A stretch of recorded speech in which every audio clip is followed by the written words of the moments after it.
I'm going to show you now why implicit formulas for geometric primitives are useful in video game programming. For example, with the implicit formula, we can tell whether this cube is inside or outside this sphere here. So if I press play, it should say that it is outside. You see, object is outside the sphere. But if I move it here,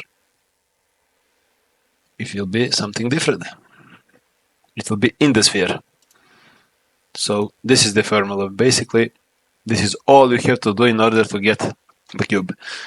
So first, we have to get the local space coordinates of the vertices of the sphere, and we have to get some point that is on the sphere. So that's why I do this.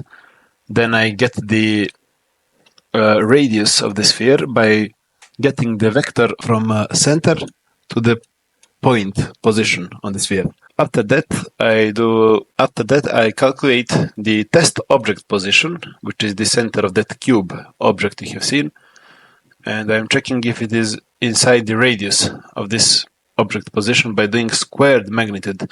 So I don't use the squared function because it's expensive, and because of that I go radius multiplied by radius.